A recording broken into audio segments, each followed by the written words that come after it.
Cariñosa means loving or affectionate one. It is a Philippine dance of Hispanic origin from the Maria Clara suite of Philippine folk dances, where the fan or handkerchief plays an instrumental role as it places the couple in a romance scenario. The Cariñosa dance is a popular folk dance performed throughout the Philippines. It belongs to the Maria Clara suite of Philippine folk dances. These are so named in honor of Maria Clara, who was the main character in Jose Rizal's novel Noli Me Tangere, about the colonization of the Philippines by the Spanish.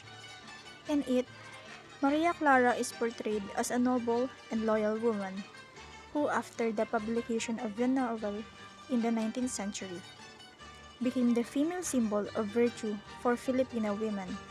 The Cariñosa is a much-loved folk dance in the Philippines, and the characteristic shy behavior of the female dancer is said to represent the mannerisms of Filipino women.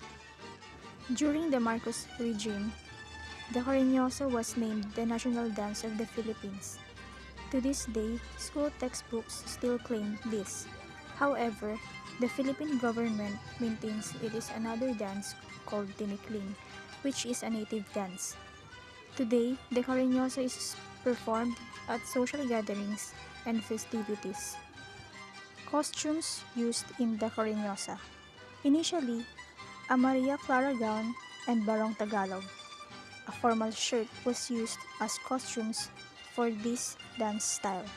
Furthermore, attire such as Batagyong Kimono, a dress belonging to the Visayan community, Camisa de Chino, a white sleeve, barong Tagalog, and colored pants.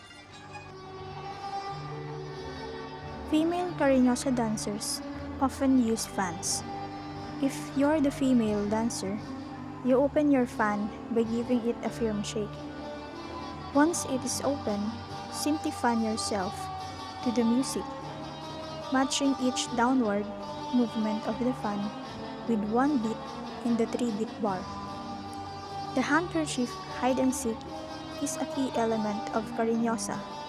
Each partner holds two corners of the handkerchief and stand facing each other, holding the handkerchief so it blocks the view of the other partner's face.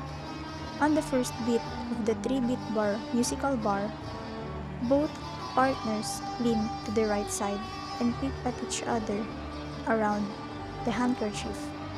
They hold for a beat, then, on the third final beat of the bar, they return to an upright position, holding the handkerchief so it is blocking the faces again.